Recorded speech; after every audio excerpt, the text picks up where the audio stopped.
Hello everyone, welcome to Brahmi academy. आप सभी को बसंत पंचमी की बहुत बहुत शुभकामनाएं। सरस्वती माता आप सबको बहुत सारा ज्ञान दे। और ज्ञान सिर्फ इस वे में नहीं बोल रही हूँ मैं कि आपका सिलेक्शन हो जाए, बहुत अच्छे हो जाए पढ़ाई में। मैं ज्ञान की बात कर रही हूँ कि ज्ञान हर तरीके से आपको ज्ञान प्रदान करे। आपके जीवन में कभी भी कोई कठिनाई आए, कभी भी कोई इशू आए, तो आपको सॉल्यूशन ढूंढने में, उस प्रॉब्लम का सॉल्यूशन फाइंड करने में सरस्वती माता आपकी हेल्प करे, आपको ज्ञान दें, आपको सही मार्ग दिखाएं। तो सरस्वती माता आप सब पे अपनी कृपा बनाए रखें और ऑब्वियसली सिलेक्शन हो जाए आपका एमपीपीएससी में। आपका जो भी टारगेट है आप वो जरूर जल्दी से जल्दी अचीव करें। चलिए स्टार्ट करते हैं आज का लेक्चर। आज का जो हमारा टॉपिक है वो है यूनिट 1 के बारे में। इसके पहले हम बोधिसत्व देख चुके हैं और वेदों वाला जो सेक्शन है, वेद हो गए, उपनिषद हो गए, ब्राह्मण ग्रंथ हो गए, भारतवर्ष हो गया, ये सारी चीजें हम देख चुके हैं यूनिट 1 से रिलेटेड, जो आपके नए टॉपिक ऐड हुए हैं। आज का हमारा टॉपिक है तीर्थंकर। हम उसके सारे टॉपिक कवर करेंगे, आप चिंता मत करिए। हम अभी बीच वाले जितने भी टॉपिक हैं वो भी कवर करेंगे। ये टॉपिक थोड़ा सा क्या है, इंटरेस्टिंग है। आप बहुत टाइम से वेद ब्राह्मण पढ़ रहे थे, तो कुछ बच्चों के कमेंट भी आने लग गए थे कि ऐसा लग रहा है जैसे हमें ब्राह्मण बनाना चाह रहा है कमीशन, है ना। तो इसलिए मैंने थोड़ा सा चेंज किया, तो बोधिसत्व पढ़ाया, उसके बाद हम पढ़ रहे हैं तीर्थंकर। सबसे पहले तो क्वेश्चन आता है कि पेपर में क्वेश्चन पूछे कैसे जाएंगे। अच्छा, ये आप जान लीजिए, आपको ये सारा का सारा पीडीएफ जो है वो टेलीग्राम पर मिलेगा। अभी थोड़ा तबीयत खराब होने की वजह से मैंने अपडेट नहीं किए हैं बहुत सारे पीडीएफ। मैं जल्दी ही उनको अपडेट कर दूंगी टेलीग्राम में। हिंदी और इंग्लिश मीडियम दोनों को अलग अलग पीडीएफ दूंगी, जिससे आपको पीडीएफ निकालने में आसानी रहे। उसके अलावा टेस्ट सीरीज चल रहा है हमारे एप्लीकेशन पे, और मैं खुद टेस्ट बना रही हूँ। आपका जो हर एक यूनिट है वहां पे जो भी टॉपिक है, हर एक टॉपिक को मैंने प्रोपोर्शनल वे में वहां पे क्वेश्चन रखे हैं अब टेस्ट सीरीज में। तो जरूर ज्वाइन करें, एक बार जाके देखें जरूर आप, वहां से आपको बहुत हेल्प मिलेगी। और एक आप कवर कर लेंगे पूरा का पूरा, मतलब जो भी चैप्टर इंक्लूडेड हैं आपके यूनिट्स में, है ना। तो आप जाके वहां पे भी चेक कर सकते हैं। कोई भी डाउट है तो आप इस नंबर पे कॉल करके इंक्वायरी अपनी कर सकते हैं, ठीक है। चलिए, जो हमारा टॉपिक है, जो हमारा लिखा हुआ है टॉपिक संकल्पना और विचार, उसमें आता है सबसे लास्ट में आपका तीर्थंकर। अब ये देखना है कि यार टॉपिक तो दिखा हुआ है तीर्थंकर, और टॉपिक किसके अंदर है, संकल्पना एवं विचार के अंदर।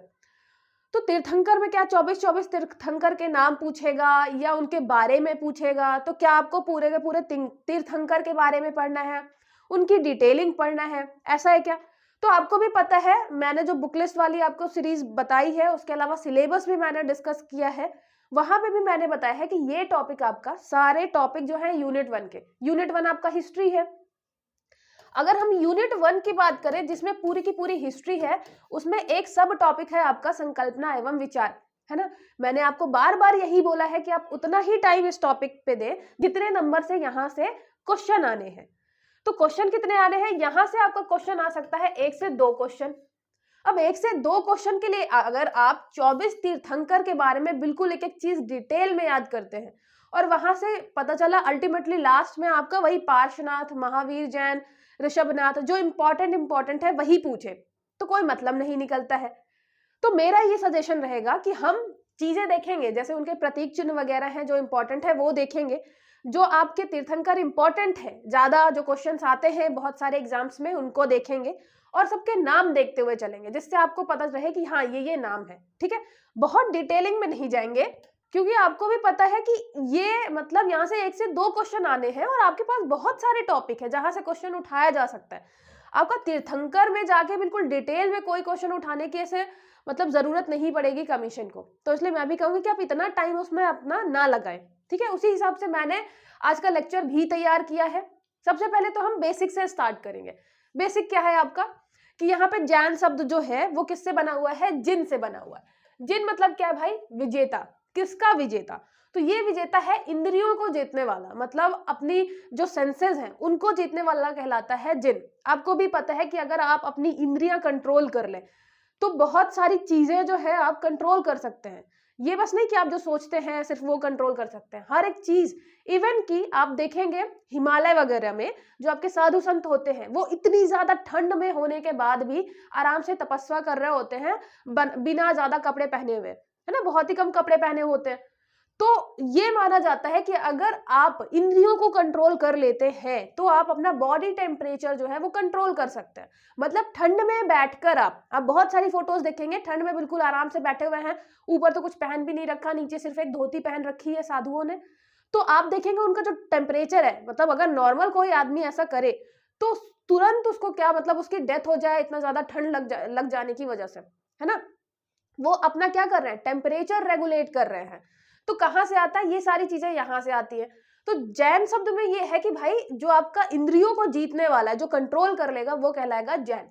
जिनका सर्वप्रथम प्रयोग किसके लिए हुआ था, अंतिम तीर्थंकर महावीर स्वामी के लिए। मतलब इसके पहले जो आपके 23 तीर्थंकर थे उन्होंने कैवल्य की प्राप्ति तो की थी, लेकिन उनके लिए जिन शब्द यूज नहीं हुआ था। महावीर स्वामी के लिए ये शब्द यूज होता है क्योंकि उन्होंने अपनी समस्त इंद्रियों पर विजय प्राप्त कर ली थी। ऐसा आपके जैन साहित्यों में मिलता है कि जो आपके महावीर जैन थे, क्योंकि उन्होंने अपनी समस्त इंद्रियों पर विजय प्राप्त की थी, इसलिए उन्हें जिन कहा गया था। ठीक है, जैन धर्म का जो वर्तमान नाम है वो महावीर के काल में ही आया है, नहीं तो उसके पहले हम क्या बोल रहे थे, निर्ग्रंथ बोल रहे थे या निगंड बोल रहे थे। आपको पता है कि जो आपके पहले तीर्थंकर है ऋषभदेव, उनके बारे में कहाँ पे मिलता है, आपके ऋग्वेद में मिलता है। और ऋग्वेद मतलब बहुत पुराने हैं वो, तो उतना पुराने टाइम से आपका जैन धर्म चला आ रहा था, लेकिन तब जैन नहीं बोलते थे, तब बोलते थे निर्ग्रंथ या निगंड।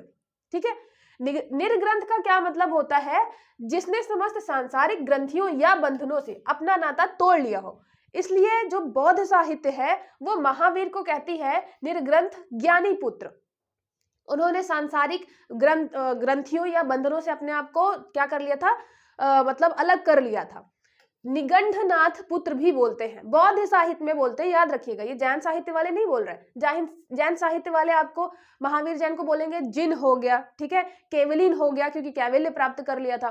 तो ये जो है वो कौन बोल रहा है, आपके बौद्ध साहित्य वाले बोल रहे हैं कि भाई वो निर्ग्रंथ ज्ञानी पुत्र थे या निगंडनाथ पुत्र थे, क्योंकि इसका मतलब क्या था निर्ग्रंथ का, कि समस्त सांसारिक ग्रंथियों या बंधनों से नाता हटा लिए। ठीक है, ये बेसिक चीज आपको समझ में आई। हम जैन साहित्य के बारे में पढ़ रहे हैं, सॉरी तीर्थंकरों के बारे में पढ़ रहे हैं, उसमें जैन के बारे में हमने पढ़ा, जैन जो फिलॉसफी है, बेसिक चीजों के बारे में, है ना।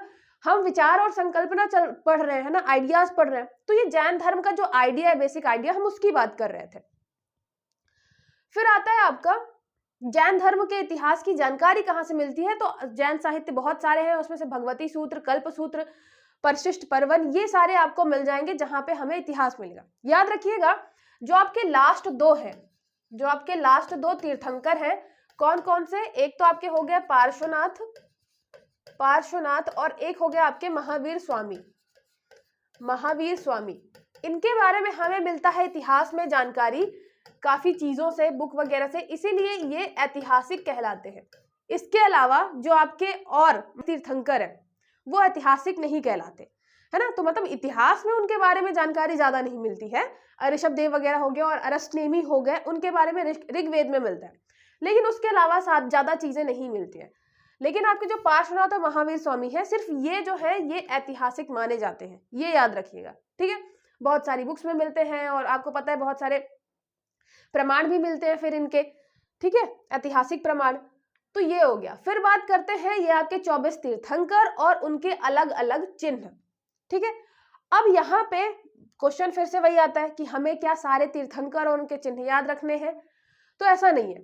सबसे पहले तो आपको पढ़ना ही पड़ेगा ऋषभदेव का, कि ऋषभदेव को क्या था, बैल था, ऑक्स था।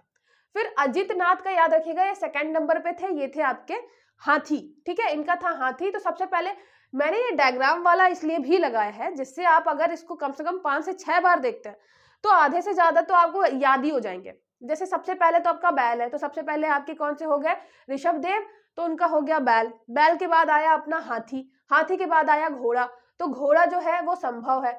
और अगर आप ट्रिक बना लेते हैं कोई सी भी, जैसे कि ऋषि जो है वो बैल से संबंधित है, अजीत जो है अपना हाथी से संबंधित है, हाथी में बैठकर जा रहा है अजीत। संभव है कि आप एक दिन घोड़ा चला पाए, ठीक है, संभव है कि घोड़ा बहुत मतलब आप अच्छे से रन कर पाए। अभिनंदन तो का हो गया बंदर है अभिनंदन नाम का। फिर सुमतिनाथ जो है वो हो गया आपका क्रौंच पक्षी।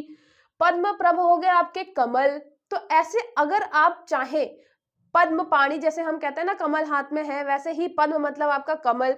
सुपार्श्वनाथ जो है उनका स्वास्तिक हो गया ना, स्वास्तिक भी देखिए यहाँ पे एक चिन्ह हो रखा है आपके तीर्थंकर का।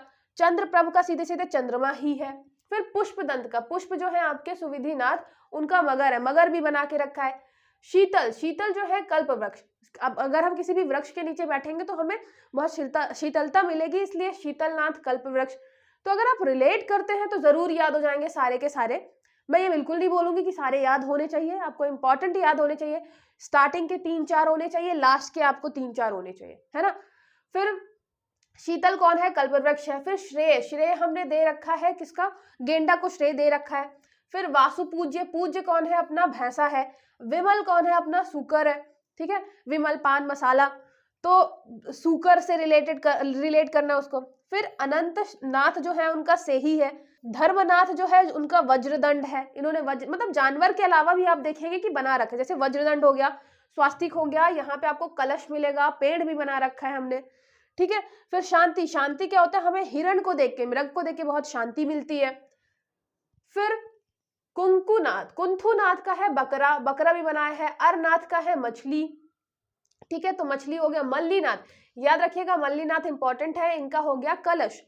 तो मल्लीनाथ का ये होता है कि कुछ जो है आपके कि ये स्त्री रहे होंगे, है ना, मतलब ये भी बोलते हैं कि भाई ये किसी जन्म में स्त्री रहे होंगे, ऐसा नहीं है कि जब तीर्थंकर थे तब स्त्री रहे होंगे। तो थोड़ा इसमें भी विवाद है, इनको स्त्री के रूप में भी माना जाता है, और वैसे मानते हैं कि भाई कोई भी तीर्थंकर स्त्री नहीं था, सारे के सारे पुरुष ही थे, ठीक है। तो ये भी मल्लीनाथ से रिलेटेड एक विवाद है।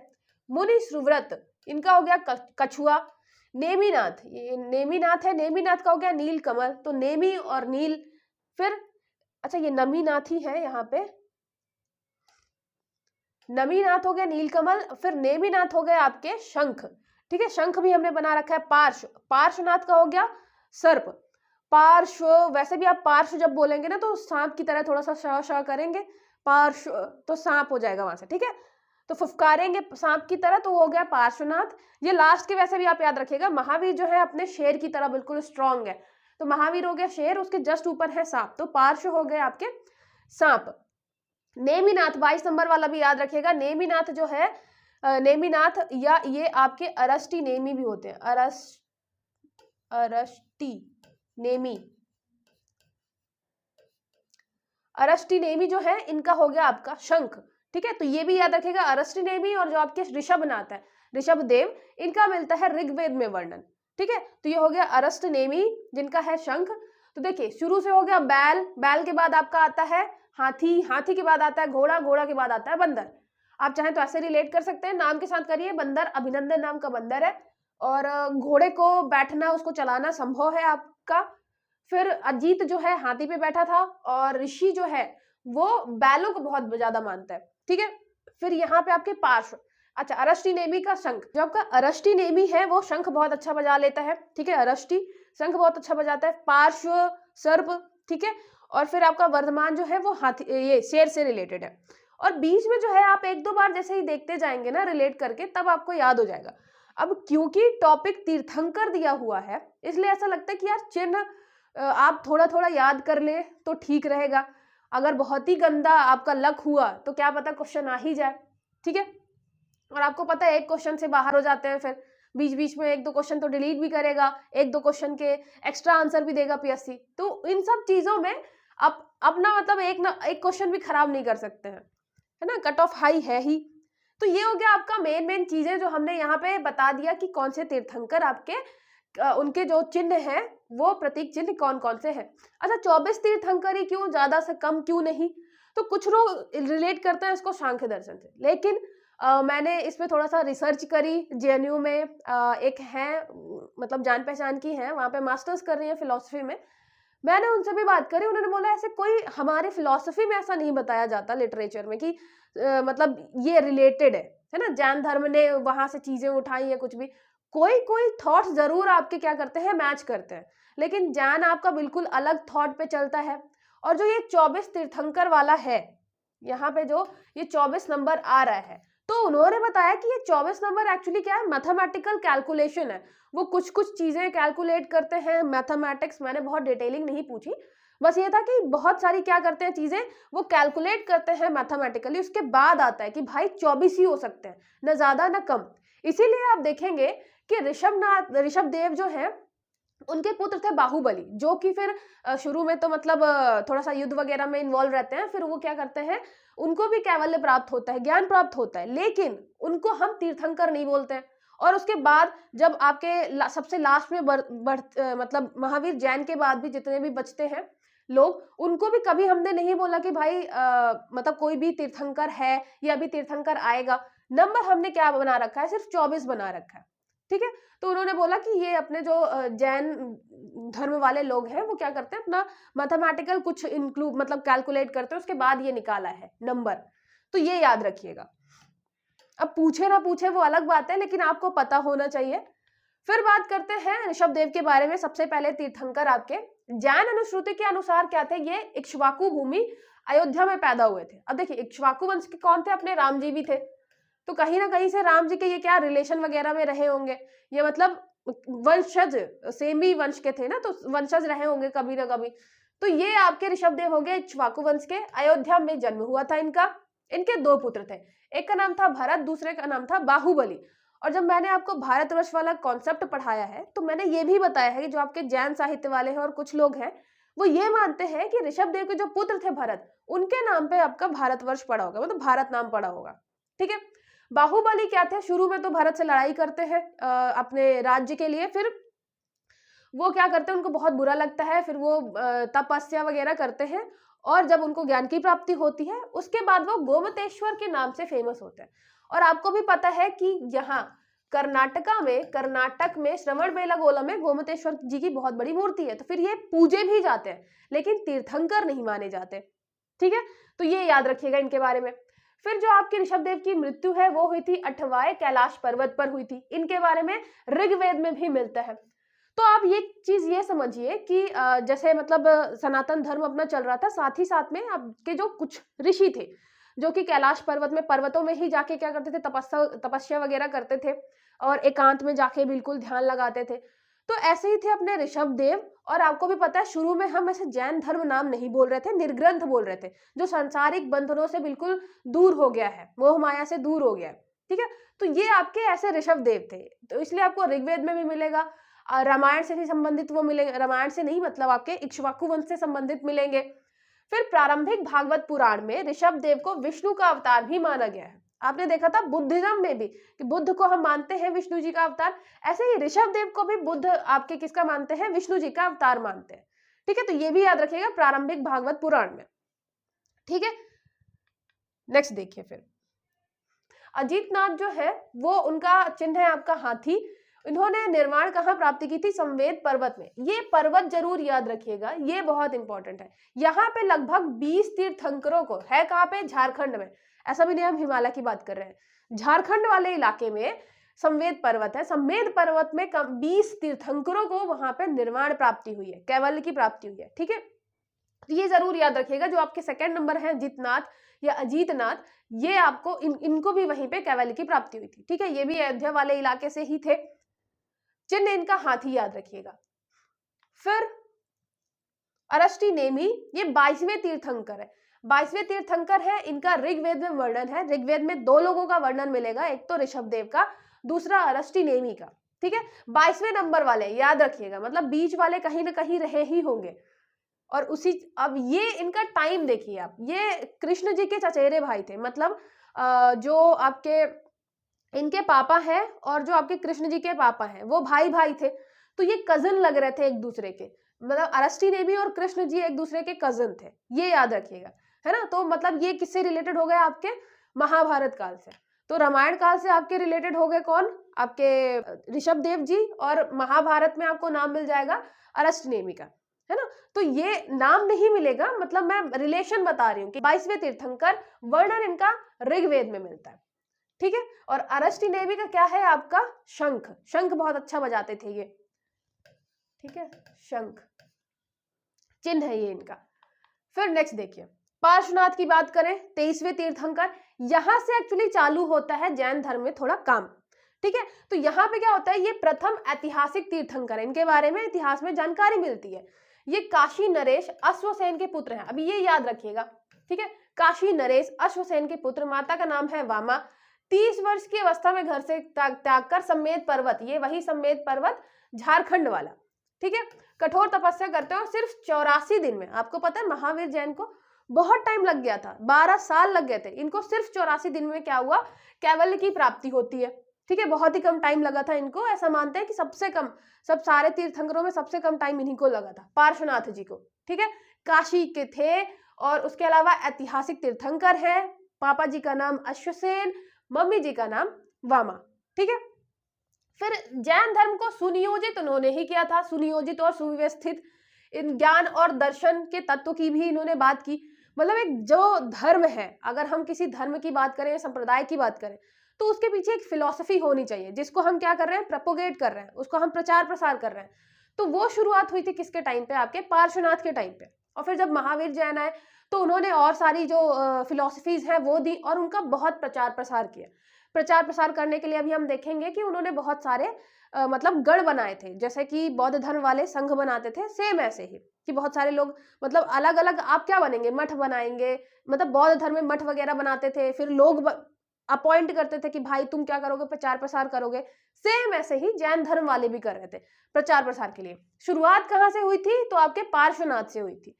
पार्श्वनाथ को महावीर के से करीब लगभग 250 वर्ष पूर्व जो है माना जाता है, और 100 वर्ष ये इन्होंने अपनी जीवन जिया था, निर्वाण प्राप्त हुआ था, ठीक है।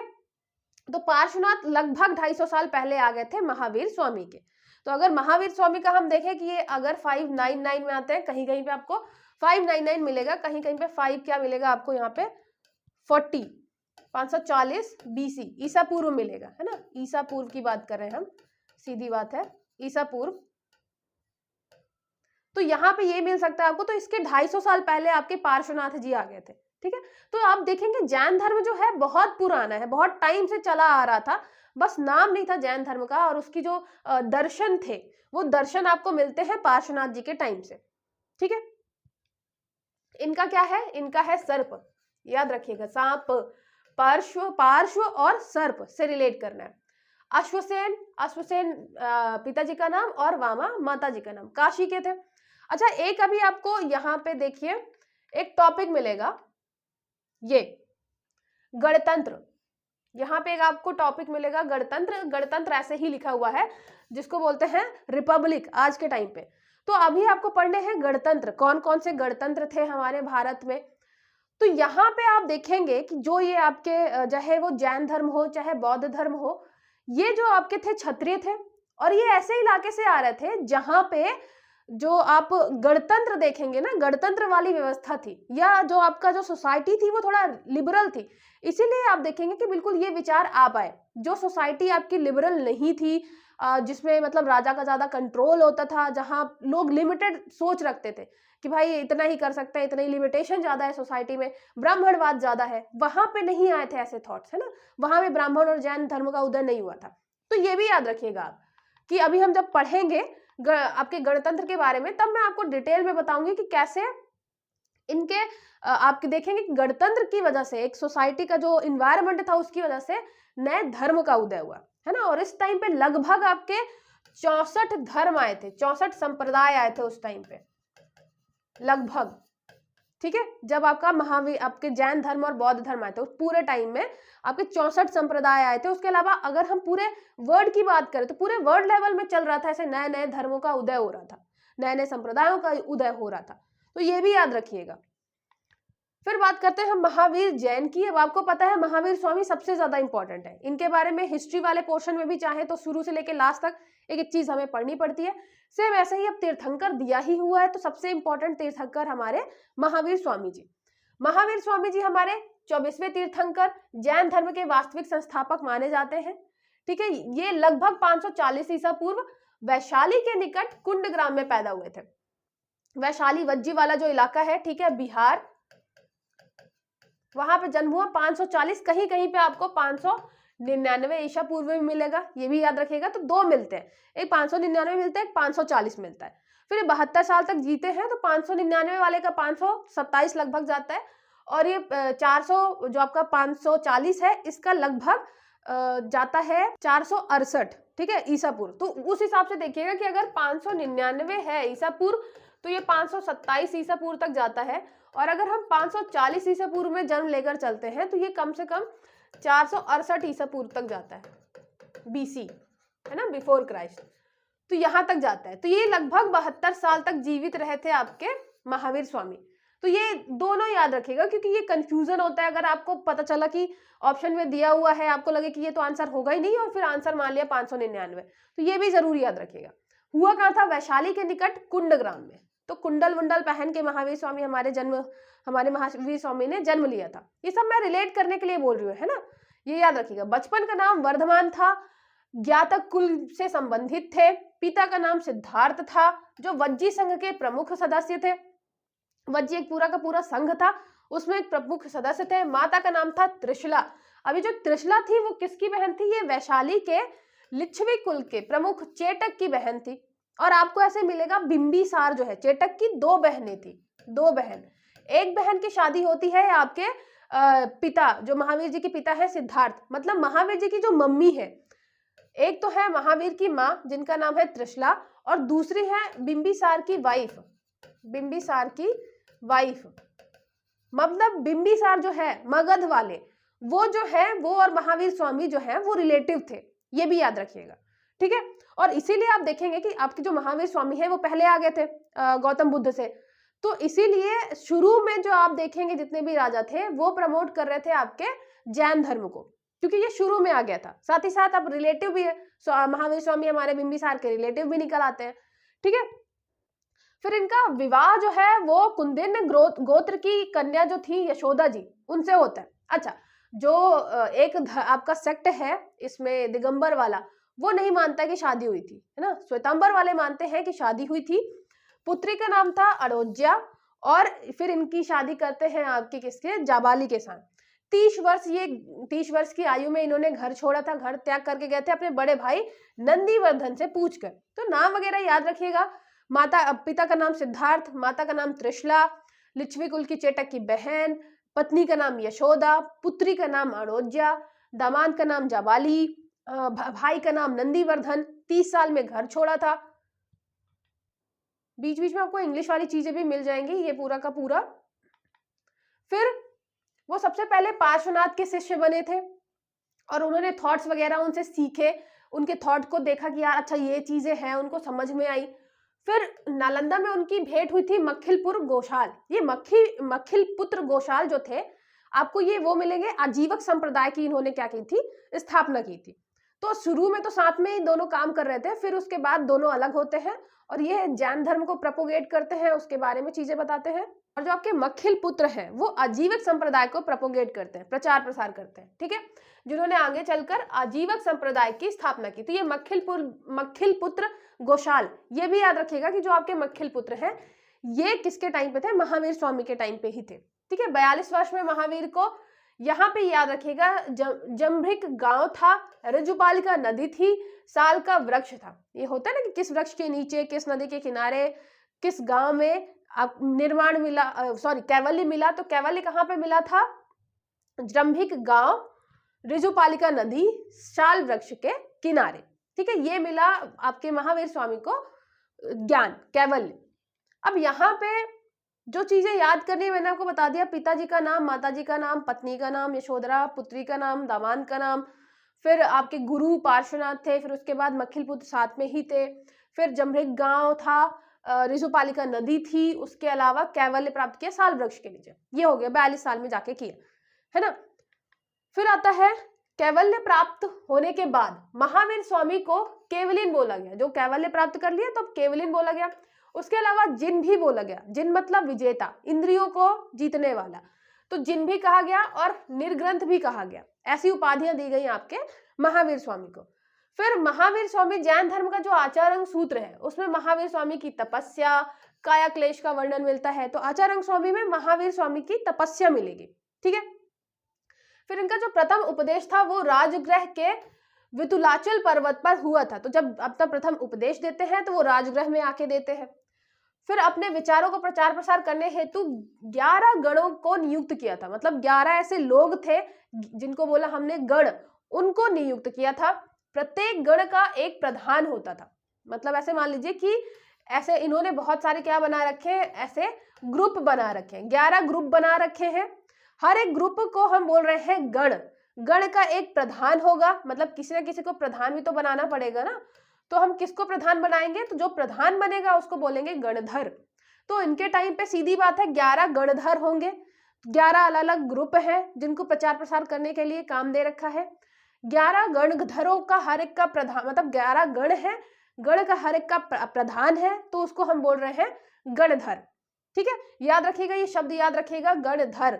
गणधर हमने प्रचार प्रसार के लिए महावीर स्वामी द्वारा बनाया गया क्या था, एक सिस्टम था। ठीक है, फिर होता है महावीर स्वामी की मृत्यु के पश्चात जो आचार्य सुधर्मन थे, वैसे बहुत सारे जो थे आपके, कहीं कहीं पे मिलता है कि जो सुधर्मन के अलावा सारे के सारे गणधर जो है महावीर स्वामी के पहले ही मतलब उनकी डेथ हो गई थी। कुछ का यह है कि लास्ट के 2 बचते हैं महावीर स्वामी की डेथ के टाइम पे। तो ये आपको नहीं याद रखना है, बस ये याद रखना है कि भाई सुधर्मन आपके जो थे वो महावीर स्वामी के बाद क्या करते हैं, जैन धर्म का प्रचार प्रसार करते हैं। और जो आपके सुधर्मन है वो तीर्थंकर नहीं कहलाते, क्योंकि आपको मैंने बोला कि भाई मैथमेटिकली ये बोला गया कि 24 ही हो सकते हैं, इससे ज्यादा या कम हमें नहीं करना है। तो बस आपके 24 तीर्थंकर जो थे वो वहीं पे खत्म हो गए। और जैसे ये कॉन्सेप्ट है हमारे हिंदू वाले में कि अभी कल्कि अवतार होना बाकी है, ऐसे बुद्धिज्म में है मैत्रेय अवतार होना बाकी है, बोधिसत्व वाला जब हमने पढ़ा। तो जैनिज्म में ऐसा कुछ नहीं है, मतलब अभी तक तो ऐसा कुछ नहीं मिला कि यहाँ भी हम ऐसी बातें करें कि अभी कोई आने वाला है। ठीक है, 24 तीर्थंकर थे, ये हो गए हैं। फिर बात करते हैं थोड़ा इनके फिलॉसफी की। अच्छा, आप हमेशा फिलॉसफी में देखेंगे कि यही बात करते हैं कि जो आपका सांसारिक जो ये मोह माया है, इससे बाहर निकलना है, और इसे बाहर निकलना है तो बाहर निकलने का कोई ना कोई रास्ता बताएंगे। बुद्ध जो आपके हैं, बौद्ध धर्म वाले कुछ अलग रास्ता बताएंगे, जैन धर्म वाले कुछ अलग रास्ता बताएंगे। सबके थोड़े थोड़े जो थॉट्स है वो अलग अलग होंगे, लेकिन सब अल्टीमेटली यही बता रहे हैं कि भाई आपको मोक्ष कैसे मिलेगा। आपका जो ये जीवन है, जो बार बार जीवन और मृत्यु वाला चक्र है, हिंदू में भी बात करें हम मोक्ष की बात तो करते ही है कि जीवन मरण के चक्र से अगर हमें हटना है, हमें स्वर्ग की प्राप्ति करनी है, तो क्या क्या करना चाहिए। सेम ऐसे ही जैन धर्म में बताया हुआ है। उन्होंने बताया है 5 महाव्रत। 5 महाव्रत करने चाहिए आपको, सत्य, अहिंसा, आस्तेय, अपरिग्रह, ब्रह्मचर्य। अपने जीवन में ब्रह्मचर्य आपको पता है महावीर स्वामी जी के टाइम पे आता है, उसके पहले आपके पार्श्वनाथ जी ने ये चारों दिए थे, है ना। तो ये चारों आपके पार्श्वनाथ जी के टाइम पे आ गए थे। और ये चौथा जो है, वो 5वां जो है वो ऐड किसने किया था, ये महावीर स्वामी जी ने किया था। ठीक है, तो महावीर स्वामी ने ये भी बोला कि आप जो है ब्रह्मचर्य का पालन करिए। जो जैन गुरु होंगे, जैन भिक्षु होंगे, वो ब्रह्मचर्य का पालन भी करेंगे। ठीक है, यहाँ पे अब बहुत डिटेल में मैं नहीं जाऊंगी, क्योंकि आपको पता है इनका बेसिक चीज जो आपको पता है। आप जब हिस्ट्री वाला पोर्शन पढ़ते हैं तो वहां पे पढ़ते हैं ये सारी चीजें। अभी हम तीर्थंकर के बारे में पढ़ रहे हैं, और उसके साथ ही थोड़ा थोड़ा फिलॉसफी जो उसके आचार मतलब विचार है, संकल्पना, उसके बारे में पढ़ रहे हैं, इसलिए मैंने सारी चीजें लिखी। अब यहाँ पे त्रिरत्न आता है, सम्यक दर्शन, सम्यक ज्ञान, सम्यक आचरण। अगर आप दर्शन मतलब जो देखना है, जो ज्ञान प्राप्त करना है, और फिर उसके बाद दर्शन मतलब जो आपके जैन गुरु बताएं, आपको जो दर्शन करवाएं वो, फिर जो वो ज्ञान दे, उसके बाद वो जो बताएं कि आपको ये आचरण करना है, उसके बाद ही आप क्या कर सकते हैं, आप कैवल्य प्राप्त कर सकते हैं। क्योंकि कैवल्य प्राप्त करने के लिए आपको कुछ पता होना चाहिए ना कि कैसे हमें किस चीज को कैसे देखना है, किस चीज को कैसे लेना है। ज्ञान प्राप्त होना चाहिए, कैवल्य कैसे प्राप्त करना है, क्या क्या चीजें फॉलो करनी है। और जब ज्ञान प्राप्त कर लेंगे तो फिर वही आपको आचरण में लाना है, अपने जो जो बताई गई है चीजें जैन भिक्षुओं द्वारा। तो वो जब आप चीजें करेंगे तब कहीं जाके आप क्या करेंगे, कैवल्य की प्राप्ति करेंगे। फिर जैन धर्म क्या माना जाता है कि जो पूर्व जन्म के कर्म फल को समाप्त करने एवं पूर्व जन्म वाला जो भी कर्म फल है उसको पहले तो समाप्त करना है। फिर जो इस जन्म का कर्म फल है उससे बचना है, तो आपको त्रिरत्न का पालन करना पड़ेगा। पिछले जन्म वाला हमें नहीं पता है, तो शुरू में क्या है, अब ऐसे मान लीजिए कि एक गंदा रूम है, एक गंदा रूम है, खिड़की विड़की खुली हुई है, बाहर से बहुत ज्यादा धूल आ रही है। तो ये क्या मानते हैं, जैसे ये मान लीजिए खिड़की है आपकी, और ऐसे बाहर से ये ओपन है, तो ये बाहर से धूल आ रही है बहुत ज्यादा, ठीक है, और अंदर धूल है। तो आप सबसे पहले क्या करेंगे, इस खिड़की को बंद करेंगे। जब आप साफ सफाई करने चालू करेंगे तो खिड़की बंद करेंगे, भाई बाहर वाली धूल तो बिल्कुल बंद हो जाए। ठीक है, तो सबसे पहले आप क्या करेंगे, भाई अपने पूर्व जन्म वाले जो कर्म है ना उनको साफ सुथरा करेंगे। जो आप पहले बाहर वाली चीजें उनको बंद करिए। ठीक है, फिर उसके बाद अंदर का रूम साफ करना चालू करेंगे। तो जो इस यहाँ पे इस जन्म वाले कर्मफल है उससे आपको बचना है। और वो सारी चीजें करना कैसे है, इन 3 चीजों से। सम्यक दर्शन हमें प्राप्त करना है, सम्यक ज्ञान, जो दर्शन मतलब जो देख रहे हैं, जो चीजें समझ रहे हैं वो ज्ञान, और आचरण उसी हिसाब से आचरण करना है। ऐसा बोधिसत्व में भी देखते हैं कि वो फॉलो हमें बहुत सारी चीजें करनी होती हैं, परमिताज मैंने आपको बताया है फॉलो करने होते हैं। ऐसा ही आपको यहाँ पे त्रिरत्न फॉलो करना होता है। ठीक है, फिर देखते हैं जैन धर्म के प्रमुख ग्रंथ। अब प्रमुख ग्रंथ में जैसे आपका हो गया आचार्य सूत्र। अब आचार्य सूत्र में क्या मिलेगा आपको, जो आपके जैन भिक्षु हैं, जैन भिक्षु उनका जो आचार नियम है, क्या करना चाहिए क्या नहीं करना चाहिए, है ना, इसके बारे में मिलेगा। आपको पता है कि बुद्धिज्म में भी जो आपका जैसे हो गया विनय पिटक हो गया, सुत्त पिटक हो गया, विधम्म पिटक हो गया, तो विनय पिटक जो है वो बताता है आचार नियम वगैरह, है ना, बौद्ध भिक्षुओं के। सेम ऐसे ही आचारंग, वैसे भी आचार लिखा ही हुआ है, तो ये क्या बताएगा, जैन भिक्षुओं से संबंधित आपको आचार नियम क्या क्या करना है। कल्पसूत्र जो है वो लिखा था भद्रबाहु जी ने। आपको पता है ना, जब भीषण अकाल पड़ा था, फिर कर्नाटक चले गए थे, चंद्रगुप्त मौर्य जी जब वहां जाते हैं तो संलेखना पद्धति से क्या करते हैं, अपना जीवन त्याग करते हैं। जो आपकी जैन धर्म की संलेखना पद्धति है, बिल्कुल खाना पीना छोड़ देना। तो भद्रबाहु जी ने लिखी थी कल्पसूत्र। यहाँ पे इन्होंने तीर्थंकरों के जीवन के बारे में बताया है, जीवन चरित्र बताया है। ठीक है, तीर्थंकरों के बारे में बताया है, कल्पसूत्र भद्रबाहु जी ने लिखी है। भगवती सूत्र आप कई बार पढ़ते हैं, इसमें 16 महाजनपदों के बारे में आपको मिला है। 16 महाजनपद जो थे, ठीक है, 16 महाजनपदों के बारे में आपको भगवती सूत्र में ही मिला है। उसके अलावा इसमें है क्या, इसमें महावीर स्वामी जी का जो है ना, उनके जीवन के बारे में है, उनका जीवन चरित्र इसमें बताया गया है। ठीक है, तो भगवती सूत्र, आदि पुराण, उत्तर पुराण, भद्रबाहु चरित्र, परिशिष्ट पर्वन, ये सारी चीजें भी आपको जैन धर्म से संबंधित मिलेगी। मेन का मैंने बता दिया। आचार्य सूत्र में आपको मिलेगा आचार नियम जैन भिक्षुओं से रिलेटेड, कल्पसूत्र भद्रबाहु तीर्थंकरों से रिलेटेड है ये। भगवती सूत्र आपका हो गया महावीर स्वामी से। उसके अलावा क्या है, आपको ये पता है कि जो जैन धर्म है, जैन धर्म के जो आपके जैन साहित्य है वो क्या कहलाते हैं, आगम कहलाते हैं, आगम। और ये बहुत सारी डिटेल भी मैंने नहीं लिखी है यहाँ पे, आगम भी बहुत सारे फिर डिवाइडेड हैं। जैन संगीति कहाँ, मतलब कब कब हुई है, कहाँ हुई है, ये सारी डिटेल में फिर आपको नहीं जाना है। तीर्थंकर के बारे में हमें पढ़ना है। तीर्थंकरों में से भी क्वेश्चन जो है वो ज्यादा पूछे जाएंगे, फेमस वाले से चिन्ह वगैरह जैसे पूछा जाएगा, तो वो भी हमने देख लिया। अब ये होता है कि थोड़ा बहुत अगर फिलॉसफी की बात करें, जैसे कि अनेकांतवाद है, श्यादवाद है, तो ये सारी चीजें जो है वो क्या है, अल्टीमेटली ये बताती है कि आपको इस जीवन से कैसे जाना है और आपको इस जीवन में क्या फॉलो करना है कि आप मतलब बड़े अच्छे से ये सारी मोह माया को छोड़ पाए, अपने इंद्रियों पे कंट्रोल कर पाए। ठीक है, तो बस ये सारी चीजें ही हर एक धर्म बताता है, इसमें भी बताया हुआ है। जो आपके तीर्थंकर वाला पोर्शन है वो आपको जो है वो अच्छे से पढ़ना है, क्योंकि क्वेश्चन उसी वाले पोर्शन से पूछने के चांसेस है। अगर आपको इसमें कोई डाउट है, कोई चीज समझ में नहीं आई है, तो आप कमेंट या मैसेज करके पूछ सकते हैं। उसके अलावा अकेडमी का नंबर भी आपको मिल जाएगा, आप वहां से भी कांटेक्ट कर सकते हैं। चलिए मिलते हैं फिर नेक्स्ट लेक्चर में, पढ़ते रहिए। All the best.